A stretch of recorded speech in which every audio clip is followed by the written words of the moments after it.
Hello everyone. Welcome to another episode of Bible Q&A. Today we're discussing what kind of king is Jesus? The Bible calls Jesus a king a lot. Yet have I set my king upon my holy hill of Zion. Psalms chapter 2 verse 6. He shall be great, and shall be called the Son of the Highest, and the Lord God shall give unto him the throne of his father David. And he shall reign over the house of Jacob forever, and of his kingdom there shall be no end. Luke chapter 1 verses 32 to 33. However, what does that exactly mean? How does Christ's rulership work? Well, first off, Christ's kingship is based on justice. As the psalmist said, "Thy throne, O God, is forever and ever. The scepter of thy kingdom is a right scepter. Thou lovest righteousness and hatest wickedness. Therefore God, thy God, hath anointed thee with the oil of gladness above thy fellows." Psalms chapter 45 verses 6 to 7. If a ruler doesn't deal with crime in their nation, citizens won't trust his government and they'll eventually overthrow him. That's why Christ will eventually set up courts to establish order.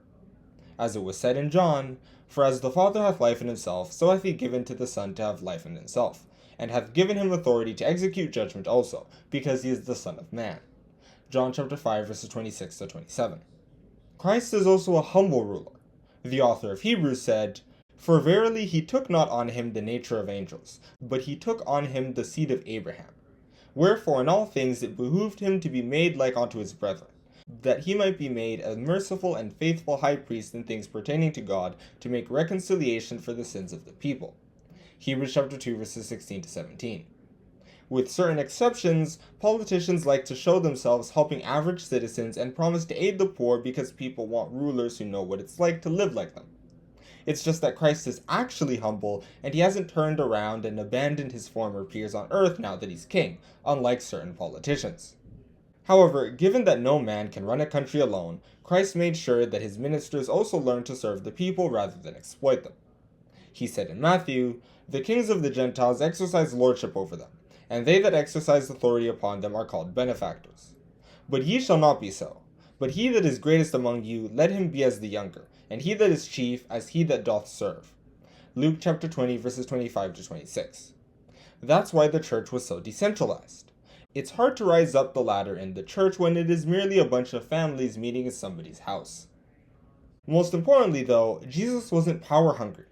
When people tried to crown him king in John chapter 6 verse 15, he secluded himself. He asked his disciples to keep his identity a secret in Matthew chapter 16 verse 20. The only reason he's a king in the first place is because God made him one. As the psalmist said, "Sit thou at my right hand, until I make thine enemies thy footstool. The Lord shall send the rod of thy strength out of Zion. Rule thou in the midst of thine enemies." Psalms chapter 110 verse 1. In the end, Jesus will just hand the kingdom back to God once he's done with it, according to 1 Corinthians chapter 15 verse 28. This is important because the best leaders are those who aren't so interested in ruling in the first place. Americans honor George Washington for stepping down after 2 terms. Indians honor Gandhi for refusing to become India's first prime minister. By definition, there is no greater sacrifice a leader can make than giving up the chance to lead in the first place. Thus, if we wish to be great leaders, we have to keep these 3 principles in mind.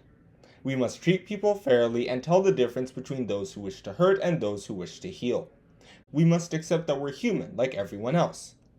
And once we've achieved our goals, we must be willing to step down from the throne. And that is where I'm going to stop with this Bible Q&A. What kind of king is Jesus? He's fair, humble, and willing to give up power when he's done with it. Thank you for listening. Don't forget to like and subscribe.